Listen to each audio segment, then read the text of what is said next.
everybody? It is Joseph Francis. Happy Easter, a special Sunday edition of Fan2Fan. Want to say what's up to everybody watching on the replay. Want to say what's up to everybody watching live. Let's go. So we're going to keep it simple. No Heidi today. She is feeling a little bit under the weather. Not from COVID, because there are other sicknesses, but she's feeling a little under the weather. But she's in the chat, and she's going to be saying hi to people and that sort of thing. But we do have Calvin, who I think is single-handedly dressed very nicely, actually. I think you're dressed nicely. Thank you. So that's good. What's up, Calvin? Eastery. I'm pretty good, man. You know, trying to get a little Easter spirit up in this mug. You know what I mean? What? An Easter spirit? You had more Easter spirit 2 weeks ago when you had that, like, bluish... I know. That was no, but you... Okay, so you got the cross. I see the cross. That's not bad. We're actually kind of matching. We're actually kind of matching. We got, like my hat to my gray goes to your, like... Is that a blue or a white?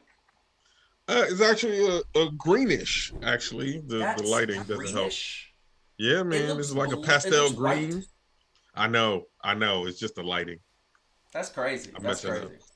But, all right, so we're going to get right into it, because one of the things that I want to be very clear about this, and I really want to make sure that everything is, like, ready to go. Today's a basketball-heavy show. We are going to talk, like, 99% basketball, because it's the playoffs. It's probably the most exciting year. It's also the NBA awards that are going to be coming out. And there's already rumblings about who won MVP, who won Coach of the Year, who won Rookie of the Year, all that stuff. I'm already not happy with some of those things, so we'll get into that. I want to hear Calvin's take on it. We're also going to talk about the playoff stuff that has already gone on. There's been some really interesting things that have happened. It's been an exciting week. The play-in tournament I thought was so exciting. A little bit of sports fashion to end the show. We got a new player coming out with a brand new sneaker. I want to get everybody's opinion, so we're going to do that. And on this special Sunday edition, we are going to get into the Lakers, because I just want to talk about them one time. It's going to be a very quick thing. But first, hit the like button, subscribe to the channel, tell a friend about Fan2Fan if you haven't already. And so things will be kind of interesting. There's gonna be so many things that we talk about on a thing. And I want to say what's up to Marcus in the chat, and what's good in your hood. My hood is the suburbs, so like it's kind of a hood, I guess you could say that. And I feel like I saw saying, what's the score of the next game? See already. You see what I mean, Calvin? Do you see that? Do you see It's just like, so I want to put something out there before we get into the playoffs, and this is going to lead to the playoffs. Earlier on our chat, as those who watch the show know, myself, Marcus, who's been on the show, I'm trying to get him back on the show. Marcus, let us know if your union is going to be on strike, because if it is, you need to come on the show Wednesday. That being said, he sent that thing, and I got it from a lot of Knicks fans, and what did he? Oh, I don't have a problem with Beantown. That's what he said, right? He did. I mean, this is what I'm talking about. So you'd rather root for Boston, the city that genuinely says New Yorkers are trash, classless, and have no intelligence compared to them. I've heard Bostonites say this. That's the way they feel. They feel New Yorkers are mean, that New Yorkers don't have any class, that we are stupider than them. I've heard that. It's been said in front of my presence, and I'm like, I'm a New Yorker, and they're like, well. And you're going to root for the city that genuinely hates us. Please make me understand. Please try to make me understand the sense of this, Calvin. Okay. I'm asking you, because I don't understand it, and I've tried to put my brain around it, and I don't understand it. We rooting for the team, not the city. It's not. I kind of want them to win. I'm not gonna lie. I kind of want them to win. Look, it's beef. It's legit beef in these basketball streets, B. You know what I'm saying? If you ain't for the Knicks, and you in the same vicinity, and you used to be an outsider, coming in trying to take over the squad. Come on, we ain't got we can't have no love for you like that. You know what I'm saying? Like, you know how I go in these basketball streets, man. They came from Jersey, crossed the river, and then trying to come in, taking over New York, and then they're gonna be talking mess too. I just want to understand something. So I get what you're saying. So it's jealousy. It's jealousy. It's jealousy. You say jealousy? It's jealousy. That's what it is. It's jealousy. It's because there's a new team that looks cooler, got all the free agents, and did better in free agency and had better years in the last couple of years than this scrub in the Madison Square Garden team. And I'm only saying that because of the owner. I only have a problem with the owner. Enough. I love the team. I love Obi Toppin. I love RJ Barrett. And for the record, I wanted to state something yet again, because now Marcus is watching. I never said I don't like RJ and I gave up on RJ. RJ is awesome, and RJ showed me he belongs in New York, and what RJ showed me this year is that it's RJ's team, not Julius Randle's team, okay? And that's what I wanted to see last year. But that being said, it's jealousy. It's jealousy. It's jealousy. It's y'all, and I'm not going to say you, Calvin, not you. Certain people are acting like James Dolan, hating on something that's better. That's what it is. That's what it is. Blatant. Please tell me I'm wrong. Please explain to me if I'm wrong. If I'm wrong, correct me. Nah, look. See, I'm looking at the I'm getting caught up myself now. You put me in the middle of the you and Marcus beef. You know what I'm saying? Like, I think you're the voice of reason. Y'all definitely have two totally different viewpoints, and I could personally see both. Mm-hmm. It's just that you be trying to come at Marcus logically, and Marcus ain't feeling that. He's emotional. I get it. He that dude. You know what I'm saying? Like, he is not going to root for the Yankees. I don't want. Here's the thing. I'm just saying he might root for everybody but the Yankees. I get it. I don't think he'll ever root for. Okay.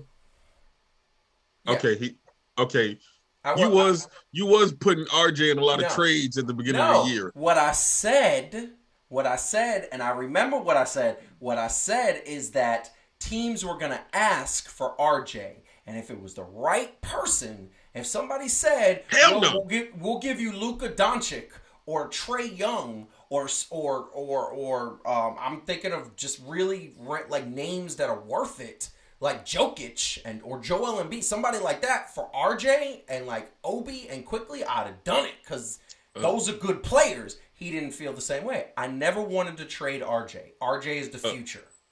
But first off, let me correct you on one thing. Yes. We do not want Trae, I look like Stewie Young on a New York Knicks team. He will never be a Knick. That's just like saying somehow if we would have traded for Reggie Miller back in the day. No, I know. Shout out to Reg. No. That's horrible. And that's horrible. And what I'm saying is that RJ to me has proven, and especially this year, that he is on the level of a Luka Doncic, of a John Morant, of a Jokic. So if somebody said, hey, we want RJ in our team because we love him and we don't really like John Morant, I'm not going to say no. Come on now. You know that. Let me ask you a question, straight up. RJ for John Morant, you ain't taking it? I mean, I like John. Yeah, you know yeah. Marcus, you ain't taking it? John Morant for RJ. Yeah, you a sports polygamist, B. I know, it's bad. But I just want to put out there, so we're going to get to the basketball. NBA playoffs, the Knicks are not in the playoffs. I just want to throw that out there. I wish they were, but they're not because the team doesn't know how to run a team. It's not the players' fault. It's Julius Randle's fault and ownership because they didn't see the writing on the wall. But this is the bottom line. We are in the NBA playoffs. We are talking NBA playoffs. NBA playoffs are here. And it's been exciting. Yesterday with some game ones, there was a lot of blowouts because I definitely feel that the NBA playoff system, when you have 1 versus 8, 2 versus 7, how do you expect there not to be blowouts? How do you expect there? I mean, it's always should be the 1, 2, and 3 seeds winning big because they're playing teams that struggle. That being said, this is not the most updated, if I'm not mistaken. Actually, it is. No, it is. Boston is leading The Nets, we'll get to that in a second. Philly leading Toronto. Wow, James Harden actually looked like he remembered how to play basketball. Miami, looking like there is no beef in Miami. Looking like they just kumbaya and all the way. I know Milwaukee and Chicago were, last time I checked, they were in the fourth quarter. I don't know that. And if Heidi, if you could put the chat. Milwaukee won. Milwaukee won. So Milwaukee is now leading in Chicago, which should be the case. Golden State beat Denver, which I thought was amazing. That game, I watched that game, and it was shocking the way that Golden State looks like they just took like 3 weeks, 4 weeks off to get their players healthy, and now they look like they're in playoff mode because they just didn't skip a beat. Jordan Poole was insane. I think that, Utah beating Dallas kind of makes sense. There was no Luka, and Phoenix is playing Nolans tonight. And that is what has happened. So Calvin, and I want to just throw some out there before we get to Boston and Brooklyn, because that's going to be emotional. I want to talk about Minnesota and Memphis, okay? And what did I tell you? Mr. Memphis is going all the way, because that's what you said, or you said something along those lines. I'm messing with you. What happened to your Memphis Grizzlies, my man? What happened? I didn't lose faith. Things happen. Yo, Minnesota is riding a wave and all that other stuff. Memphis versus Minnesota was going to be one of the more exciting series, just like Boston and Brooklyn is going to be one of the more exciting series in the way that they match up. So okay. It's going to be what it's going to be. We're going to see how it goes. They're going to have to hold it down. You know what I'm saying? I'm not going to panic. Listen, I said it before and I said it again. Young teams in playoffs don't do well. They don't do well. And they don't do well because the inexperience. What happened? They both fail. Memphis is actually the more experienced team. How is Memphis the more experienced team? None of these players have been to the playoffs. They were in the play-in last year, and they lost in the first round. Playoffs. They lost in the first round. Remember? Did they? They were in the playoffs. They made it. They beat Golden State to get there. You could be right. They beat Golden State to get there. Oh, true. Remember? I remember. No. You're right. And they lost to, I feel like they lost to Denver or Utah. It was one of those teams. It was one of the teams that I always look at every year, and they're always in the top three, and I know they're not going to win the championship. Like, I look at Denver and Utah and say, yeah, you guys aren't. You just in here because there's 8 teams. And look, and Memphis on their way up, so you never know. I mean, it's going to be what it is going to be, but I ain't lose faith in what they're going to do. This is what I say. Minnesota is a young team, except they got a couple of really good veterans, and Karl Anthony Towns, while I feel like he's only been to the playoffs one time in his career. The fact is that he's been around in the All-Star game. He's gotten experience from other players that have been in the playoffs all the time. Now, here's the thing. I think that Minnesota has the more experience because they got Pat Bev and they got a few other players that have been there, that are coaching these young kids up. Anthony Edwards hasn't been there, and a few other players haven't been in. Karl Anthony Towns has only done it once. That being said, I just look at Memphis, and Memphis feels like a really amazing team that is college players. Like, all of them feel like college players. And that's not a bad thing because the athleticism is there, the skill is there, the ability to learn, the ability to adapt. The problem is I don't believe in them being able to handle that moment, handle that moment that's happening. So you're still going with Memphis? Yeah, we're going to see after this round is over. All right, so you want to do a bet? Let's do a bet, B. Let's do a bet. What's up? What we betting? What we betting? How about this? When NBA 2K23 comes out, 23. That's in September. Whoever, if Minnesota wins, you buy that for me for Christmas, and if Minnesota loses, and if Memphis wins, I'll buy you the game for Christmas. All right, so we're talking about the deluxe edition. We going deluxe. What's up? Oh yeah, we're going deluxe. I don't know how to. Hold on. The only way we're not going deluxe is if it's like Reggie Miller on the cover. If it's like somebody like that, I'm not fucking. I don't want that. Sorry, I just cursed. I don't want to deal with that. I don't want to have that. All right. You know. So that being said, let's get to the drama that I know it's going to cause drama because I already know that what we're going to see is, this is the emotion, okay? And I just want to say, to Marcus's point, how did Tatum do? Oh, how did Tatum do? mean, Tatum didn't do well What? at all. Neither did Kevin Why? Durant. Why He you did lying? not. He Why had you lying? No, I'm not. I'm not.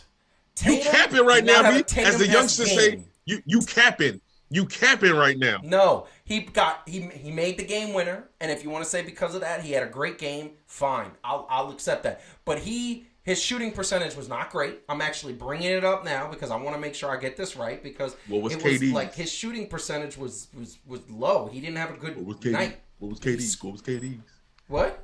What was KD's? Oh no, KD's was horrible. KD was he was 9 for 24, which is horrible. That's not going to win a championship. Jason Tatum was 9 for 18, 50%. I guess that's not bad. I guess it's not bad. It's 31 points. And he had 31 points and free throw percentage. He took 10. No, but see, here's the problem. He had 31 points, and 10 of those 31 points were free throws because everybody was fouling because it was just a hack game. Gotta do your thing, baby. And it's fine. Getting the points is there. They won the game. They won the game by 1 point. And I'm going to go 100%. The intensity, I'm going to give so much credit to the intensity of the Boston Celtics. The Boston Celtics, from the opening jump, looked like they were playing defense on like a junior team because the Nets looked like they were not prepared for defense. It was absolutely ridiculous to me that the rebounding was so, like, it was horrible. So the total rebounds for Brooklyn was 29. 29 okay? To 42, 52 or something like that? To 43. Yeah. Like, that is double. That's double. And you should at that moment say, okay, first of all, we need to have Andre Drummond in the game a little bit more, and we need to have Claxton in back and forth. But why, when you're bringing KD out, or you need a power forward, why is LaMarcus Aldridge not playing? I don't understand that. I would like 32 years old, B. I don't. Yeah, but they said he's healthy. They say he's healthy right now. Okay.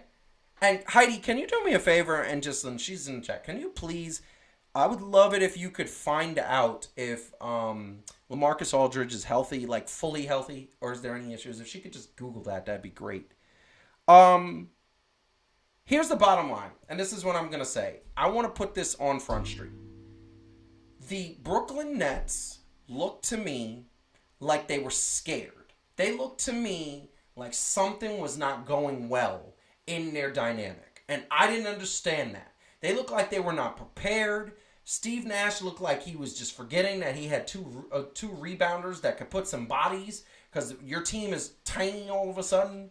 And every time one of our players got the ball and was dribbling one-on-one, it looked like, I want to say by Brooklyn standard, I'm talking about the Brooklyn area, it looked like the ball was going to be stripped. So, you're a Boston fan. Please tell us, first of all, is this defense that real? Is this real? Is Boston, should they be taken seriously? Yes. And Marcus can back me up on this, or Heidi, in the efficiency rating. I believe that Boston is the number 2 defense coming into the playoffs, or number 1. Efficiency, Jesus. right? Defensive efficiency. Yo, Ime Udoka has been doing a phenomenal job with these cats. The thing is, here's the deal with them. They match up with Brooklyn well, right? First off, that's just, they played each other enough. They matched up well. They kind of got an identity now, and I think that was hurting them in the beginning of the season because it was hard to find the identity. People was like, yo, we should trade this person or that person, right? Like, but they didn't listen to the noise.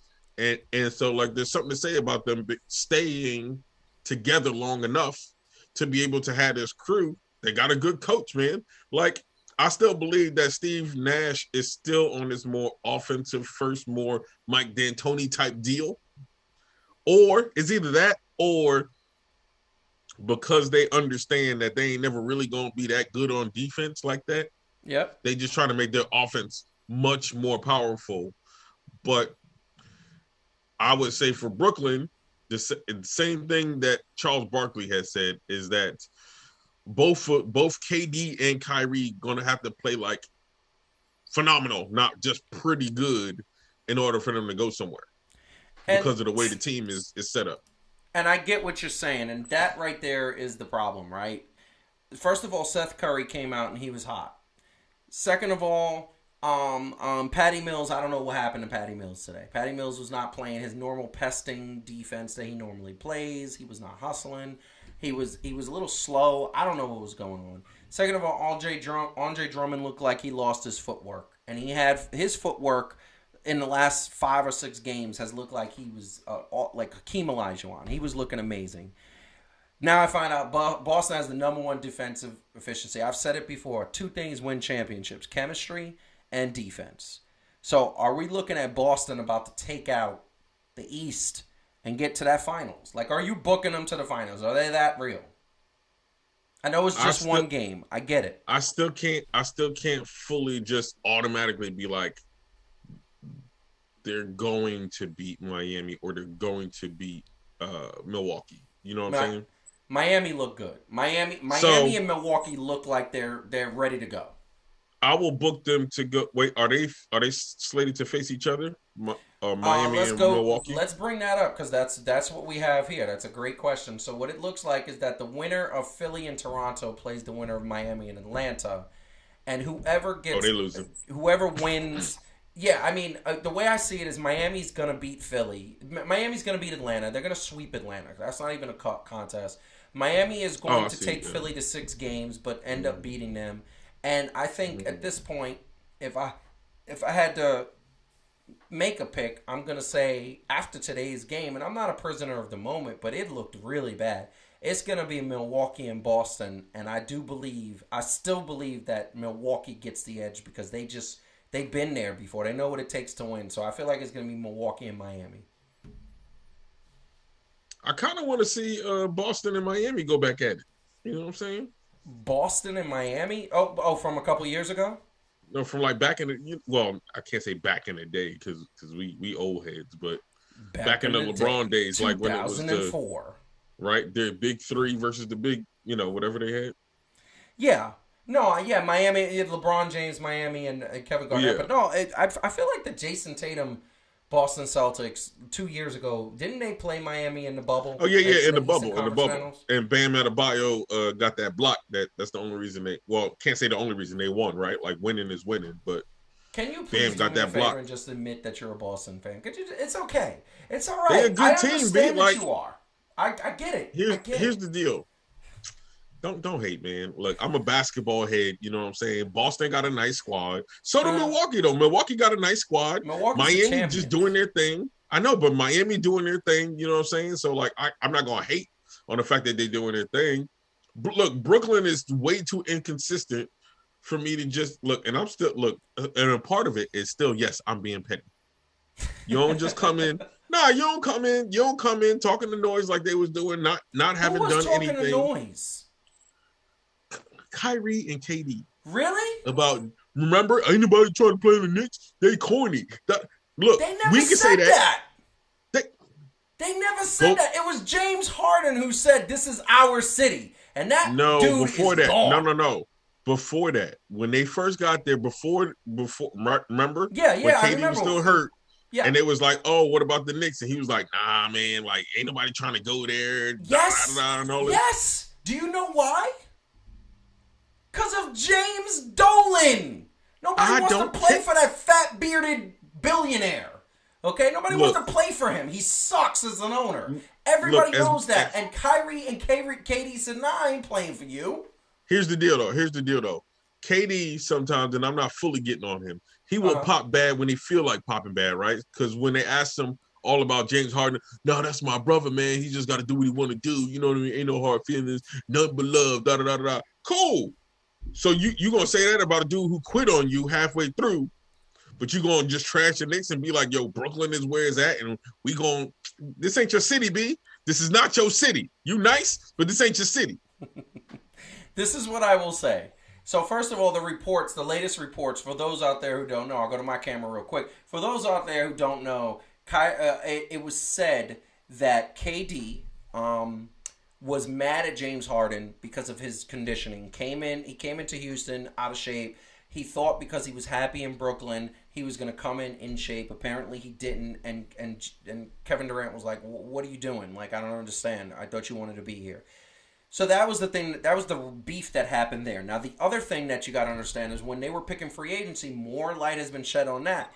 That Kyrie said that he spoke to KD. They were seriously considering New York, and then they realized that New York, the ownership, the management, not that great. They felt like that was the difference. And Brooklyn, they wanted to create something in Brooklyn. And they said this was brand new. Brooklyn's a brand new team, even though it's coming from New Jersey. And they want to do it. That's the report. That's what's been said. So. And then they say that. Say that when the reporters is asking you. Don't diss the team itself. Be like, y'all, management wasn't where. Look, as New York fans, and you notice we be in the chat. We be getting on the management of New York Knicks more than anybody else. We can roll with that. When you start to diss the actual squad, now we got beef. Pull up, B. I don't care if you're 7 feet. Now I'm renewing the rivalry. Although Kyrie was balling. There's no rivalry. There's a rivalry. It's a rivalry between me and KD. I'm New York, B. I'm New York. You not. I'm everything New York. No, not you. No, KD. No. KD. I'm New York, B. I know. I'm Brooklyn. That's my borough. You don't come in there making my borough soft. Don't even listen to me. Listen to me. I don't like what Kyrie did this year. I don't like that he didn't take the sacrifice. He didn't take the vaccine. I don't like that he said right now. If Kyrie was playing and took the vaccine, they'd probably be sitting the second seed, and they'd probably be playing a scrub team, and that they could get to that second round and make things happen. Okay, but here's the two things I give Kyrie credit for. One, I gave Kyrie credit for saying the things about James Harden because clearly it is true. James Harden is out of shape, and just now, game 1 is the first time I looked at him and said, oh, you kind of look like the old James Harden who's like a MVP candidate. That was the first time in about 3 months that I've seen that. That's the first thing. And the second thing I'm going to say that I'm going to give credit to Kyrie about is that the fact of the matter is that Kyrie has to genuinely, this team is making things, I want to say better. I don't want to see they're doing what they have to do to get it together now, and he's coming ready to play. And every time he gets on the court, he's ready to play, and he's doing well. So I give those two things to Kyrie. But at the end of the day, he wasn't there for half of the season because of his own beliefs and his own stuff. And because of that, they're the 7th seed, and they're playing Boston, who's literally on fire. So I'm not happy about that. Okay? So, any last words, Calvin? Nah, I ain't gonna flame these dudes no more. But Anthony Wright, he ain't stepping into Brownsville. You know what I'm saying? You ain't going to Flatbush. That's all I'm saying. I love it. Listen, he with the latte part of Brooklyn. You know what I'm saying? Yeah, no, he is. No, that's true. I mean, he's not a Brooklynite. But the thing that I want to say is that this is the way the playoffs stand. And I'm going to tell you right now, in my opinion, look out for Minnesota. Look out. We don't know how Phoenix is going to do. I think look out for New Orleans. I'm going to tell you right now, New Orleans looks like a young team that, Brandon Ingram has some experience. CJ McCollum has some experience. Valanciunas has some experience. And I feel like that so-called young team is going to show Phoenix a couple things. I don't think they're going to beat Phoenix, but I think it's going to be a 5 or 6 game series. They're going to win a game or two. But I think that, Utah should trounce Dallas because Luka Doncic is not going to be the same. Denver, I don't feel they're quick enough for Golden State. Golden State should get past them pretty easily. Now that they look healthy and Jordan Poole's on fire, do they even need Steph? Miami 4-0.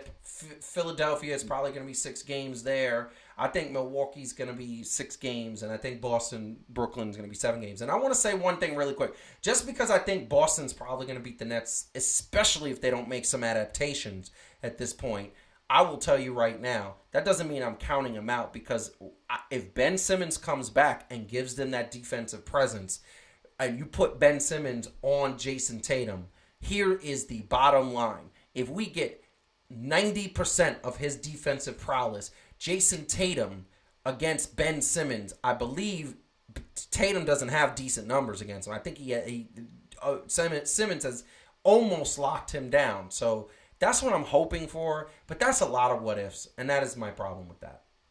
That was a lot that I had to say. So I'm going to let Calvin say one more thing. You say Ben Simmons, B? Yes. Come on, man.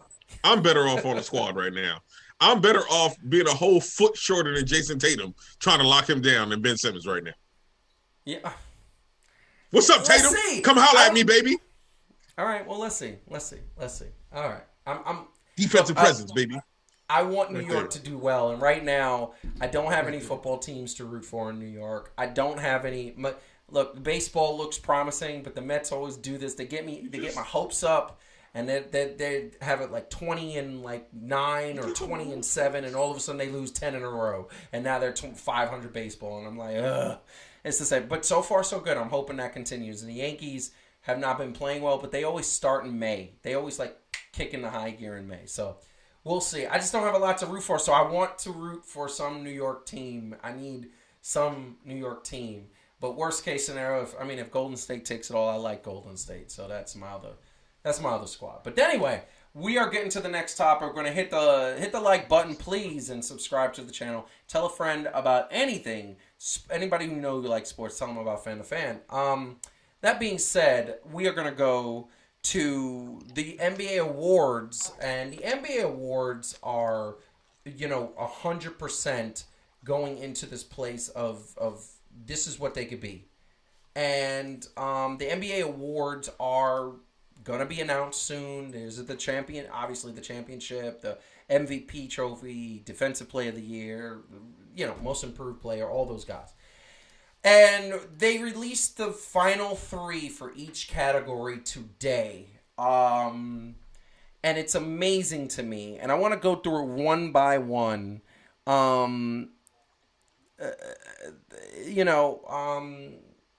It was really, there's a couple of people on here, and I feel like there's a couple of people that got slated. And I want to start off with Coach of the Year, because I think this is the most egregious of them all. Taylor Jenkins, that's the coach of the Memphis Grizzlies. That team is number 2, and he should be there. Monty Williams, I understand he does what he does, and he's a great coach.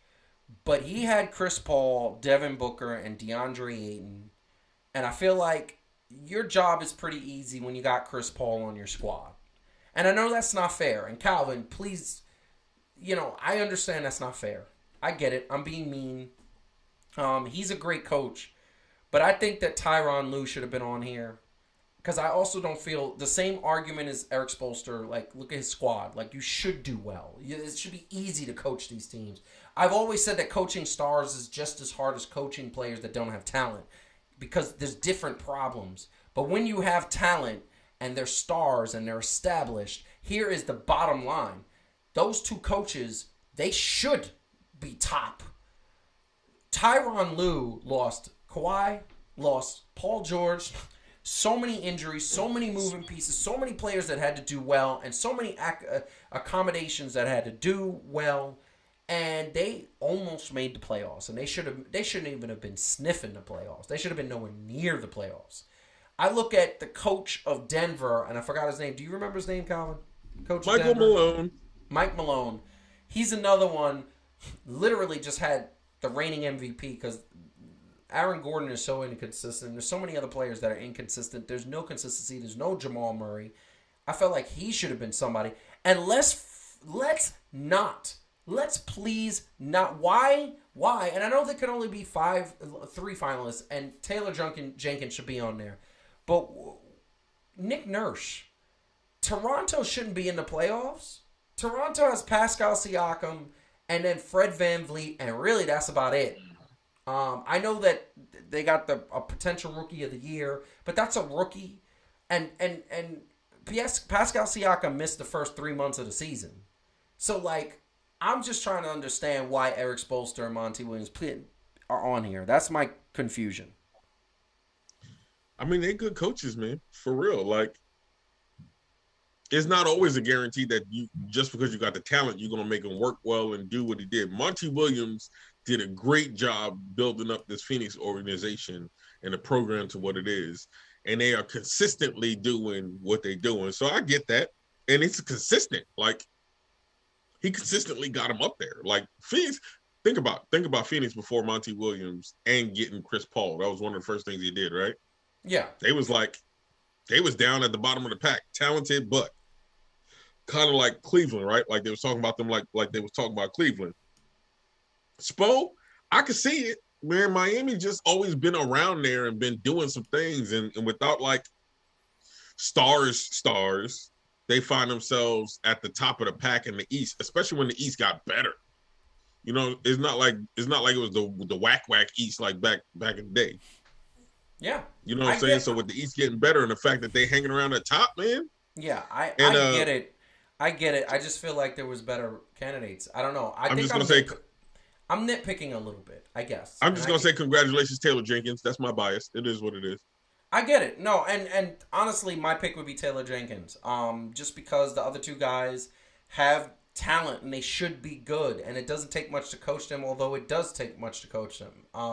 And I'm saying that because Taylor Jenkins, that Memphis team is kind of the same team that was last year, and they went from being a play-in team at the 8th or 7th, I think it was the 8th seed, to second in the West. Amongst those giants, amongst the Phoenix Suns and the Golden State Warriors and the Denver Nuggets and the Utah Jazz and all of these teams that are up there all the time. No, Memphis is number 2. And I think that's amazing. So to me, that would be my pick. I think that there's a couple of givens, right? So, one, I'm going to say most improved player. If they don't give it to Darius Garland, I understand John Moran is there, but to me, John Moran is an MVP candidate, and he was already doing well.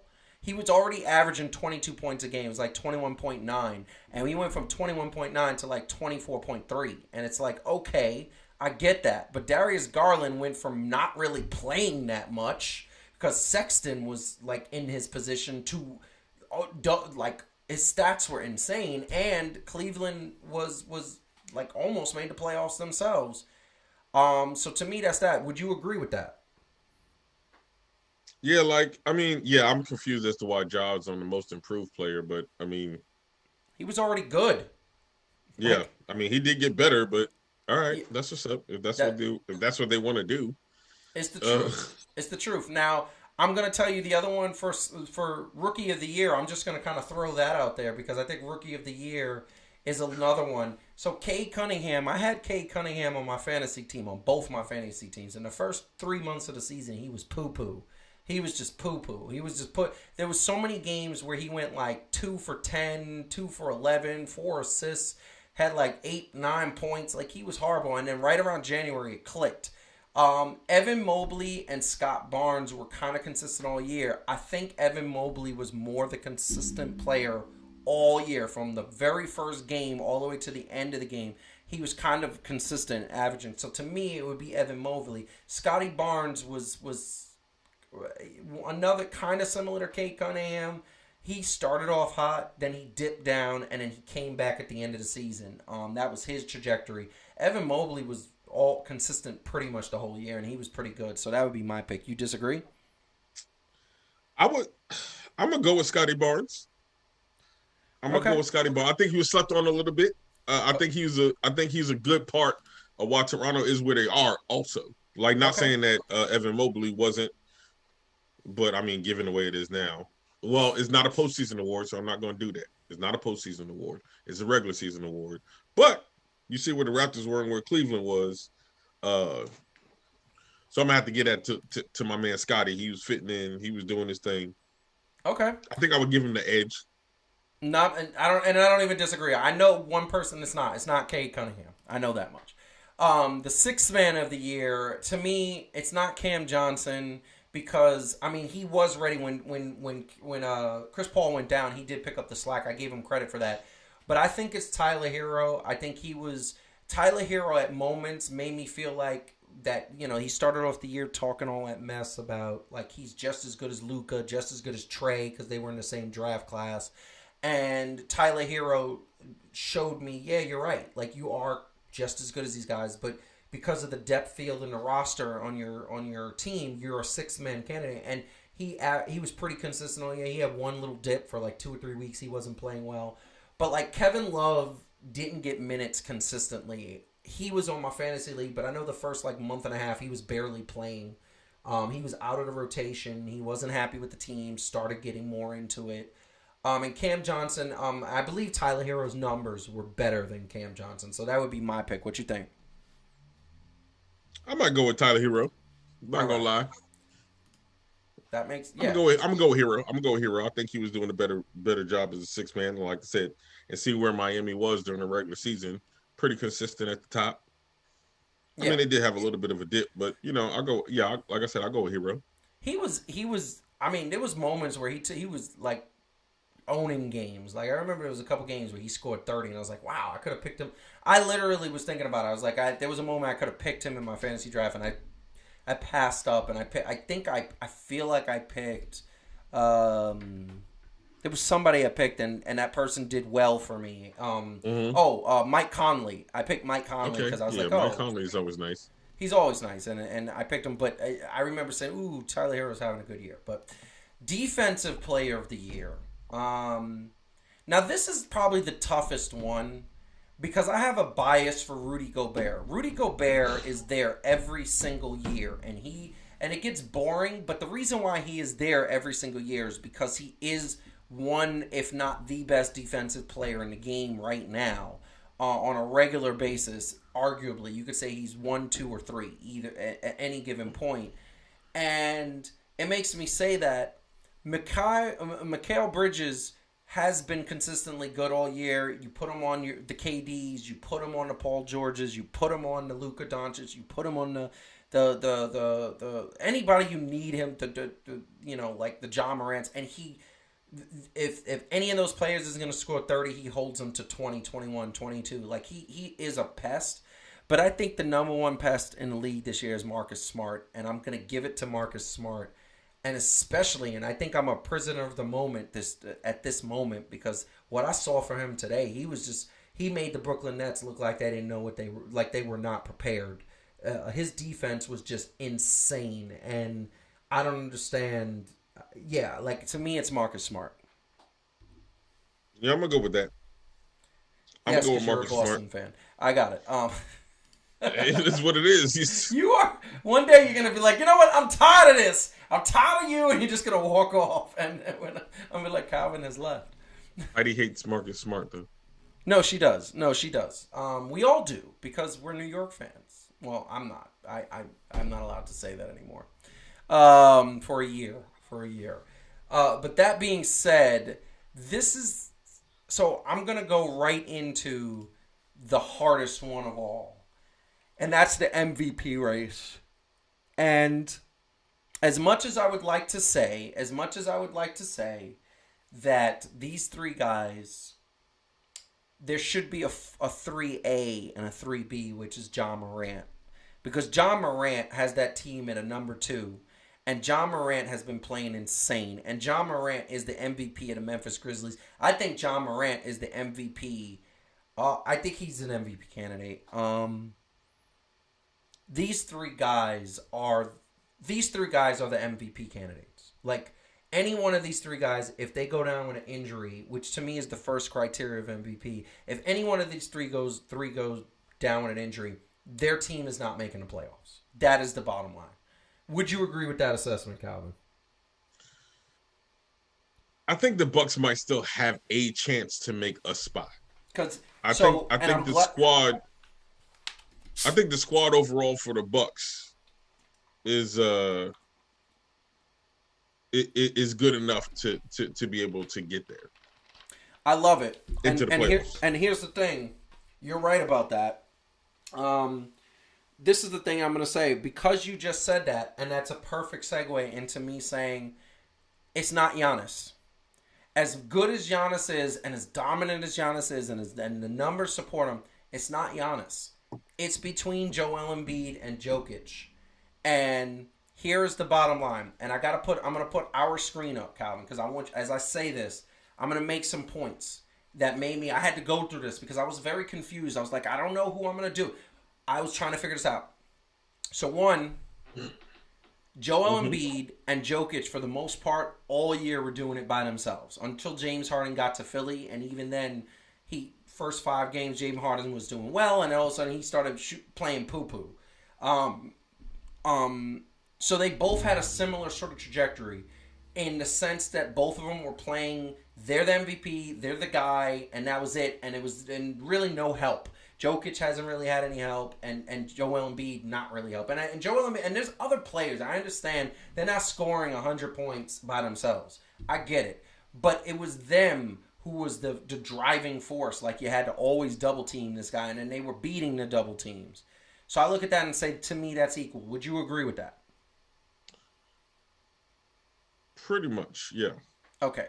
Then the second thing is, I look at the fact that their teams are both doing well. If I'm not mistaken, and I'm going to go to the standings because I just want to make sure this is correct before I say it, so I'm going to take that moment. Heidi always tells me I should just take the moment to do it and just, like, even if it's paused, let just do it. And she's kind of right. Philadelphia is number 4 in the East, and Denver was number 6. Denver, I know, had a couple of games where they lost and it was very close. So 4 and 6. So Joel Embiid's team is higher.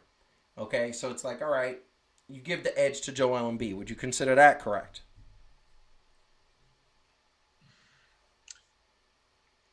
Maybe, but I feel like his supporting cast is better than Jokic's supporting cast this year. Correct. But I 100%.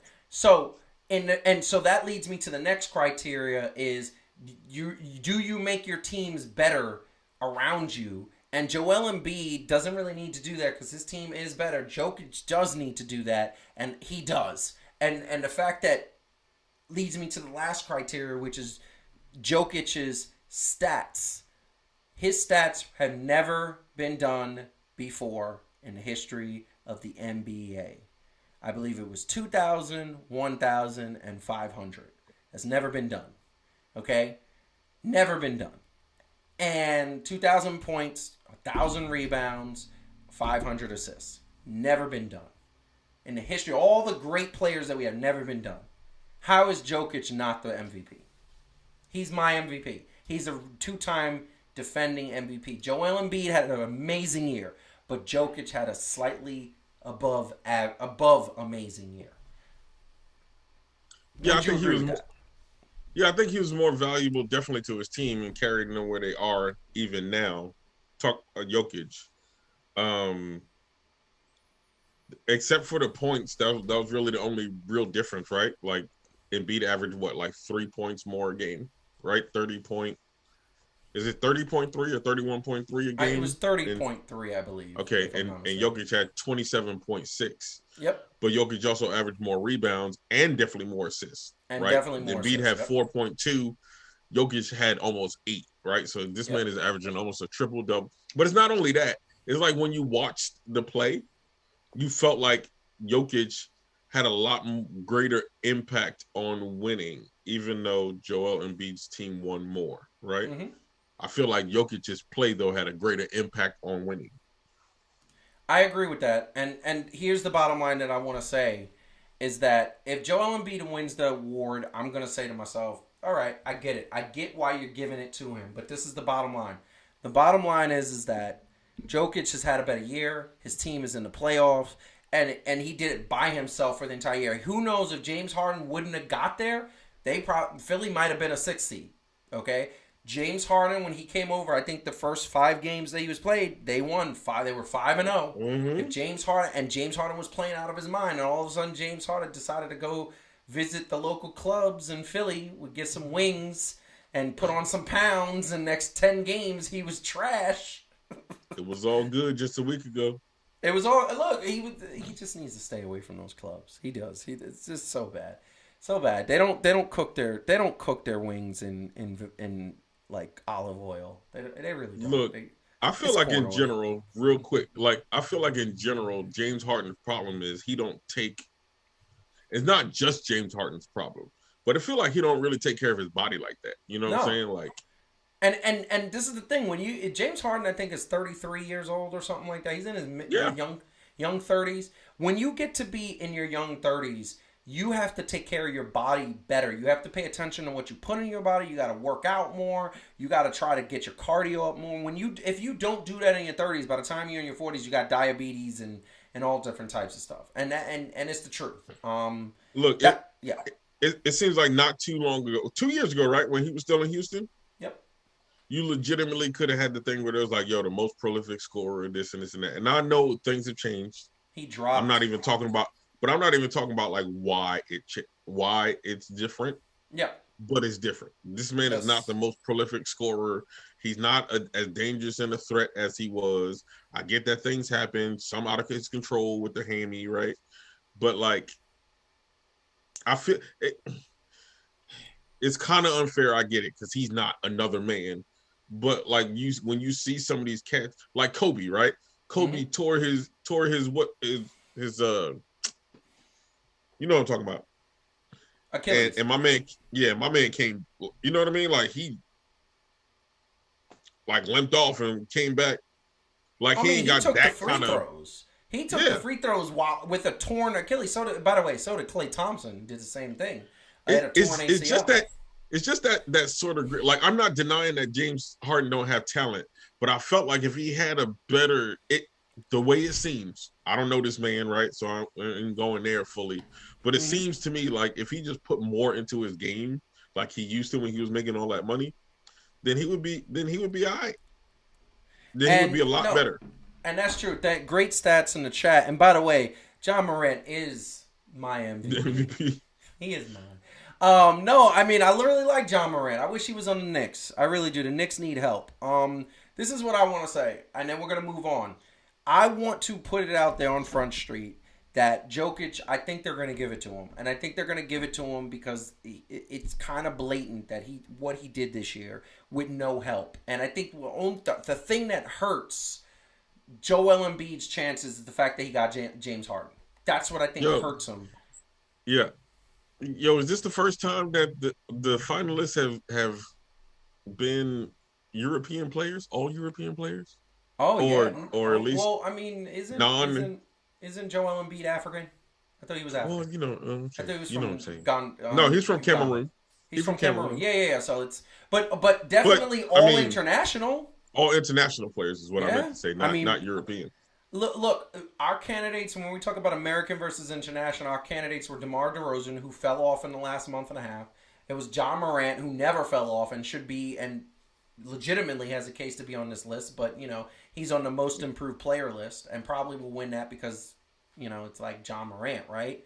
That's like the consolation prize for not getting MVP. And he should, when he accepts the award, should say, I should be in the MVP race. But that would be nice. And then... and then we had LeBron James, and you know LeBron James had MVP numbers, but he got hurt towards the end of the season, and his Lakers didn't do anything.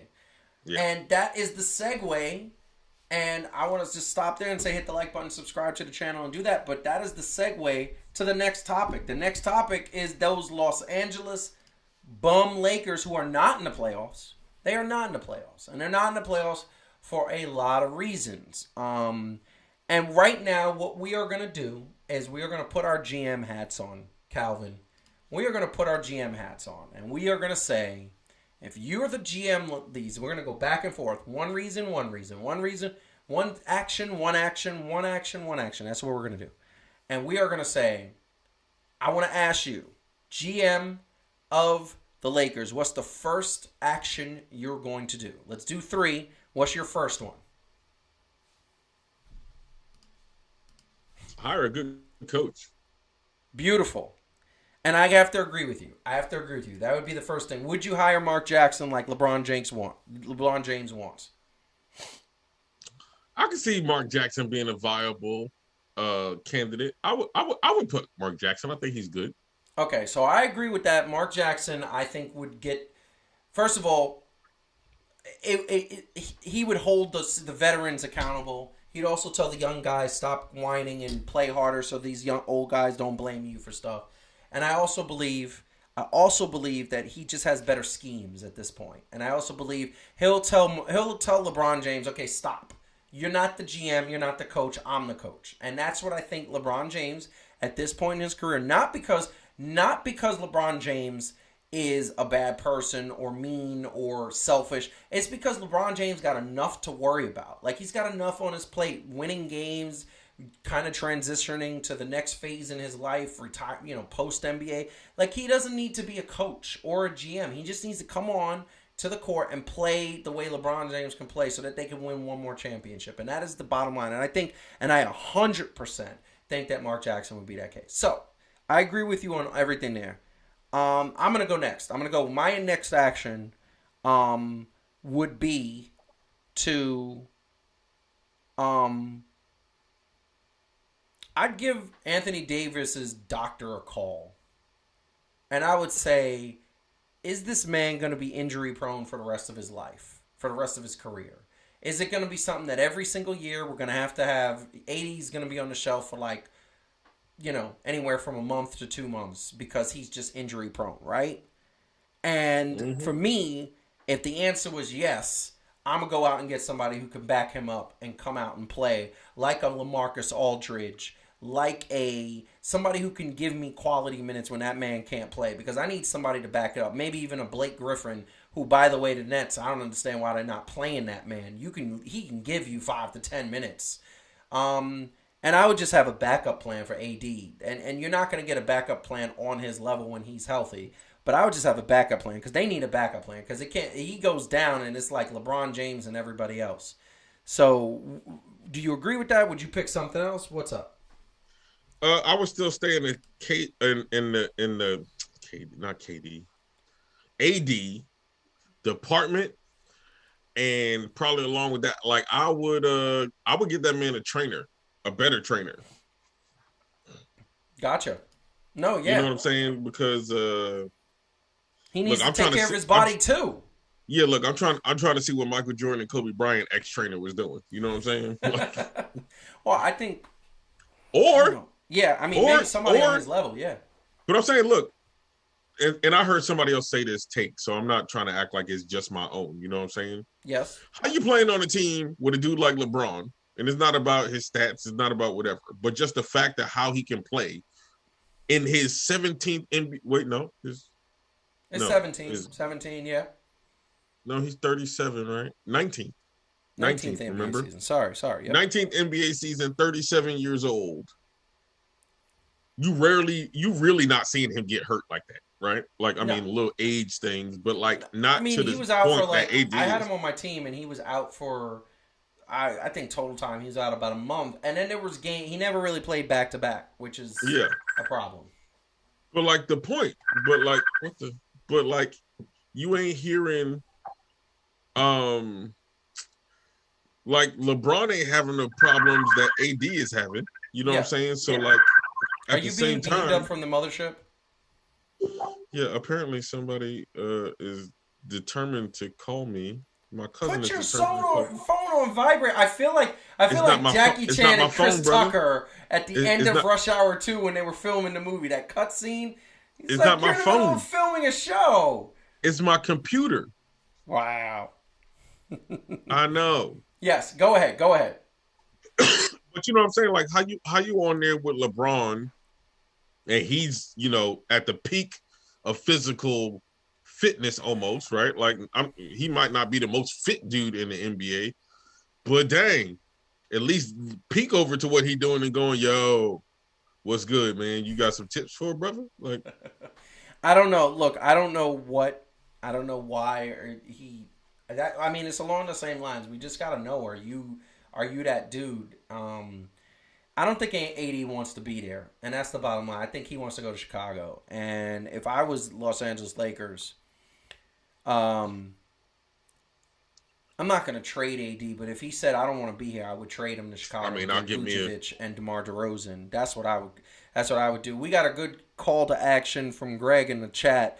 I get a young center who plays D and can finish at the basket. Look, that's Sabonis. That's Sabonis on Sacramento. And I don't know when he's a free agent. I think he's a free agent after next season, not this season. And that makes me say, I don't want to trade for him because, honestly, the Lakers don't have trade assets. There's not a lot of people that the Lakers want. And they don't need Russell Westbrook. And Russell Westbrook is obviously the person That's the elephant in the room, because contrary to popular belief, I don't blame Russell Westbrook for this year's play. I don't think it's his fault.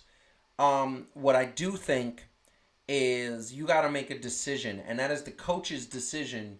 And that's why I agreed with you on the first action of you got to get a coach that knows what he's doing.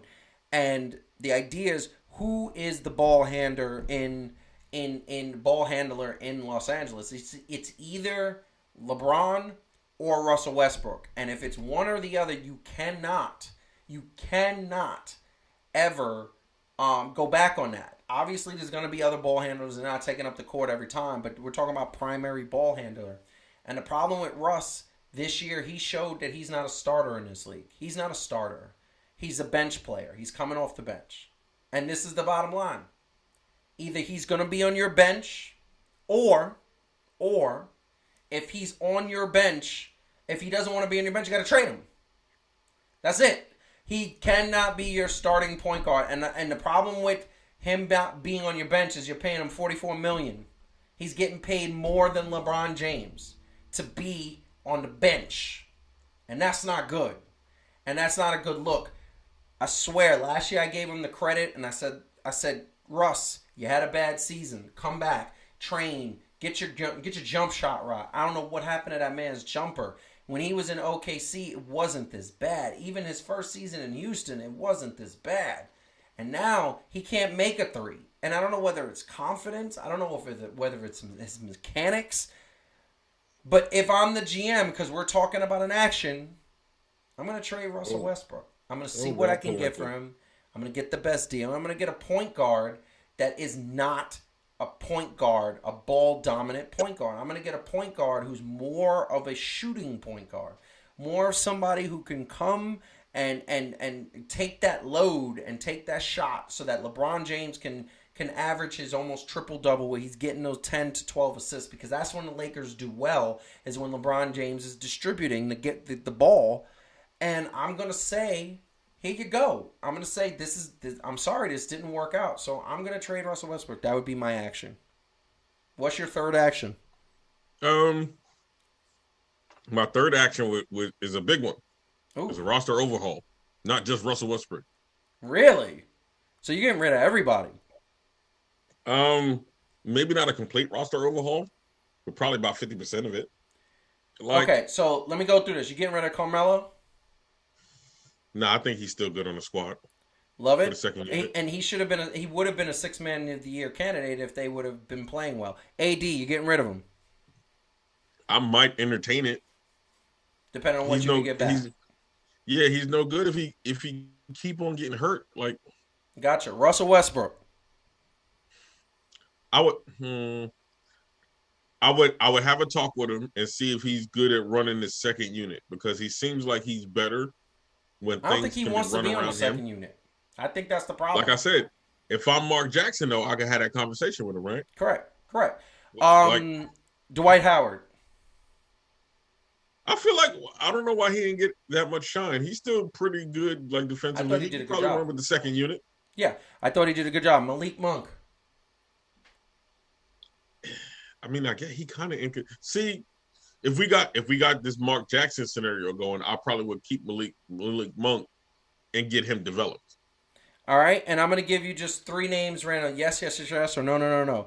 We're going Tyler Horton Tucker. We're going. God, I hate to say this because this is so bad. But the white dude, I forgot his name. He's actually. I thought he was pretty good. I forgot his name. Somebody in the chat tell me what his name was. He played pretty well down the stretch, and he has the most basic name. It's like Tim Smith or something. It's very much. But I thought he played quality minutes.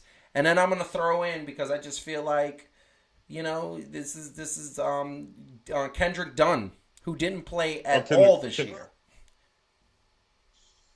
Oh, Austin Reeves. Austin Reeves. There you go. Yeah. Damn. Wow. Yes. Wow. Okay. And we just saw about, for those who don't know in the chat, about a minute left. Suns up 48-28. Okay, I guess I was wrong. And by the way, I never said the Suns were going to lose. I just said that Pelicans were going to be like give them some trouble. Evidently not. Yeah, I was wrong. Very wrong. Huh? Keep, and then give away. So the only one you're giving away is Duns. How is that a roster overhaul? It's an overhaul. I didn't say you had to get rid of people. It's an overhaul. The way that they ran their rosters. I see what you're saying. Russell Westbrook on the bench overhaul. But I'm just gonna go to the chat really quick because I think that this is important. There's a lot of activity. Trade AD or Russ.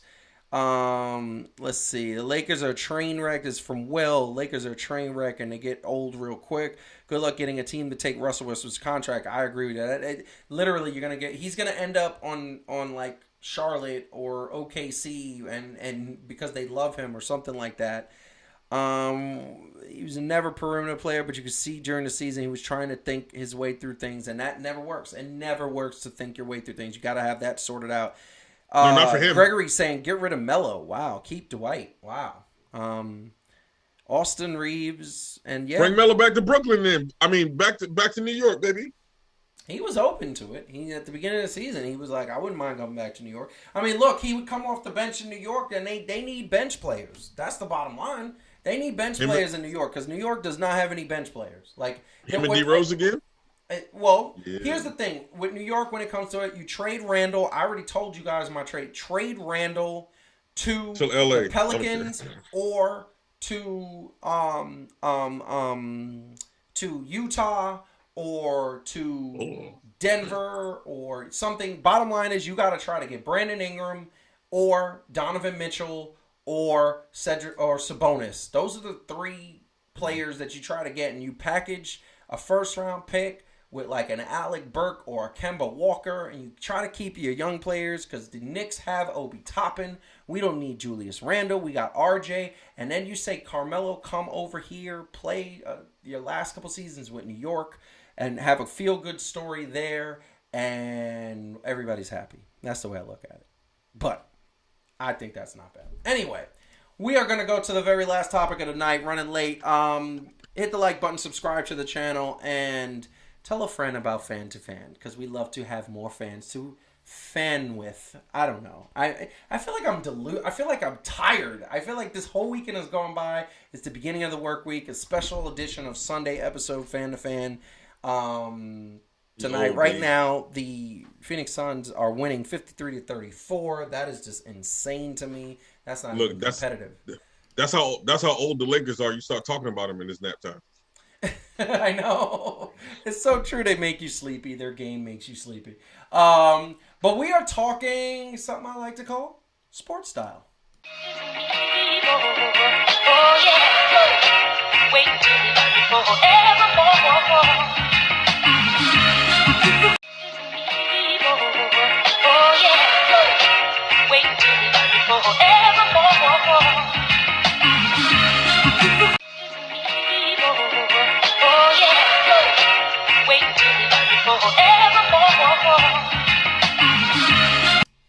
So, we are talking sports style, like something that we always like to have a little fun with. And I did it 3 times because I love that that track. That track is so dope to me.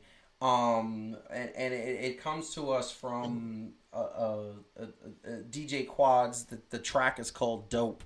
I love it. It is literally dope. That's what it is. But we are talking sports style, and we have a new star, an NBA star, that is coming out with his own sneaker.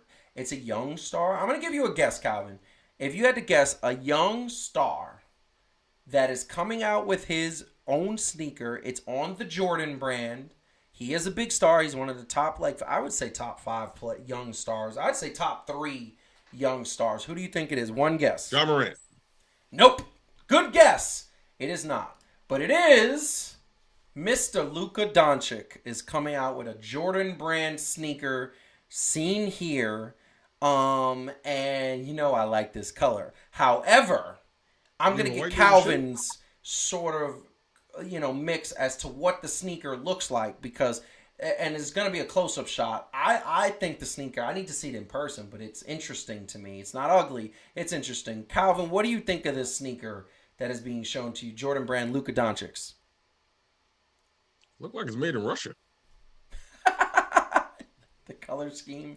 It is red and white and yellow. Oh my God. Yeah, I didn't even notice that. Yo, that look like the Russian version of a real shoe. Like, oh, I just noticed that. Yeah, because of the little gold there. That is the Russian flag. Ooh. Those are the Air Bolsheviks. The Air Bolsheviks. The Air Nikolai Volkovs. You know what I'm saying? Like, the Air Nikolai Volkovs. Oh my God. I didn't even notice that. They really are. They really are like the Russian flag. Ooh. I didn't know. I mean, dang, Luka. From Slovenia. You gonna do that to your own place? What? I said, Luka gonna do that to his own spot? Yeah, I didn't know that they like that. I didn't know that they like that. That's weird to me. Wow. The Mavs are blue, though. See? What'd you say? Oh. He said the Mavs are blue, though. Greg was saying the Mavs are blue. So no, the Mavs are blue. Like so they have a blue version, he's saying. Is that what... I hope Greg, clarify that. Is there a blue version of the sneaker? I'd imagine there's multiple colors for the sneaker. But, yeah, like, here's my thing. And my thing is that, you know, like, what's happening with that, you know? So, that's what I'm trying to say. Like, to me... It is, like, if this is the only color, would you buy these sneakers? I can't do it, man. They look like a Russian. I can't do it, man. They look like the Russian flag. And even in a different color scheme now? In a different color scheme, I don't know. The LD, I guess that's supposed to be the LD, just look like, I don't know what that's supposed to... It's an LD. It's Luka Doncic, clearly. I mean, that makes it... So my problem with them is I don't like sneakers that have the flap that goes in the front. You see the front of the sneaker that has the thing, that little, I don't know what it's called, like a hill. It looks like a hill to me, like that little red part in the front. I don't like sneakers like that because when they wear down, that's the first thing to start coming off and it looks horrible. And I know Jordan Brand sneakers are better quality sneakers, but I will say... that yeah, like I don't look at it. And Greg says they showed those out in Texas for a while now, so they've been out for a couple weeks. I know that much, but I just saw him. He just warmed to the game the other night when he was sitting on the sideline. But he says he hasn't seen them in blue, so this is the color. It's the red and it's the Russian flag. So I'm gonna go no. Yeah, I'm literally gonna go no. Because... And that's saying something. Joe don't like red shoes. I don't. I don't like red shoes that are the Russian flag. I mean, we know Russia hasn't been nice lately. I mean, that's just the bottom line. I know it's the Russian government, not so much the people. Great. Although the people will do, but, you know, unfortunately, when our government is a bunch of a-holes, we kind of get, the people get pooped on, you know? So the answer is no? Yeah, no. So you know what I'm gonna do? We gotta make a bet where we could, you gotta wear those for like a week. I feel like Calvin, I'm here to torture you. That's horrible. I gotta stop. I mean, we could have a bet on something like that, but that's gonna have to be a serious bet. Yeah, I know, because they're probably gonna be expensive. They're probably gonna be. Well, the Zions were $160. So, like, they're most likely these are going to be $160. I just want to know, you know what's crazy about this? Is that these sneakers, I'm going to put them up one more time. These sneakers look like they could have some good potential. But I got to, like, once again, it's a little too red for me. And once again, the flap, it looks weird. And then there's that design that looks, I don't know, it looks like it could, there's, I don't know. It looked like, I got to see it in person, but I'm just going to say no for right now. I'm going to say no for right now. That's what I'm saying. It looked so whatever that it got to be a serious bet for somebody to wear that. That's true. All right. So that's a no. Negative. Peace out on Sports Style.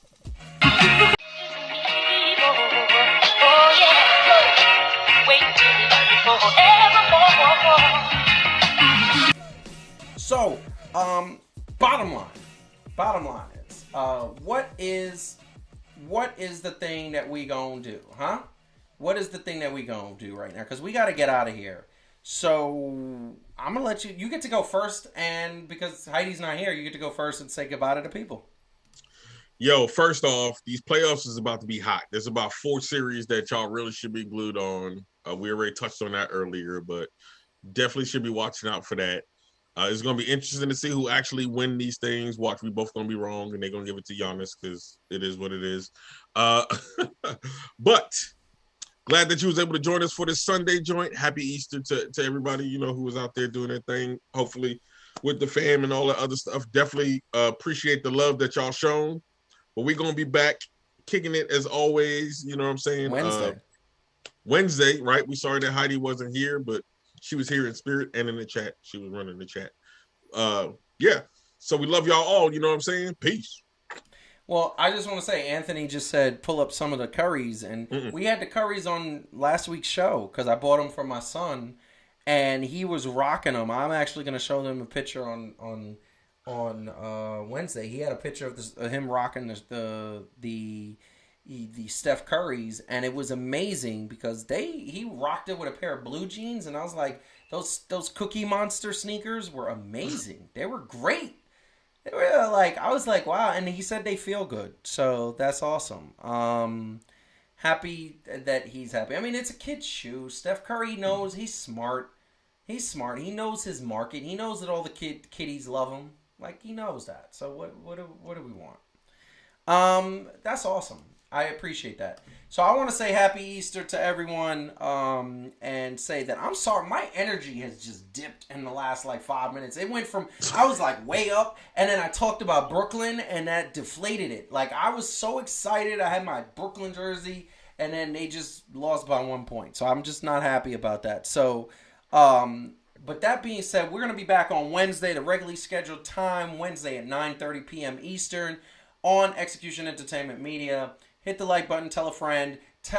By all means, watch the replay and send it to any friend and have conversation about that. We are trying to get we're trying to think about doing a live show in the next couple of months from a few places. Now that COVID has seemed to be winding down, although it's still very much active. But that being said, obviously we will put a notice to the people out there watching, whether watching live or watching on the replay. So we appreciate all the watching. Watch some sports. And next, on Wednesday, we are going to tackle some MLB picks. We're going to talk about our picks for the year. We're going to talk about some baseball. It is going to be amazing. So far, the New York teams, one disappointing, one exceeding expectations, maybe not, I don't know. But we are going to be talking that as well as some more NBA playoffs. And very much, and I want to get Heidi's going to have some free reign to say what she thought about the show without us. But in the meantime, we will see you on Wednesday, 9:30. I appreciate you all, and peace. Have a good night. Peace. That's what I like to do. Peace. You do that. You do it all the time. Calvin. Peace. Peace.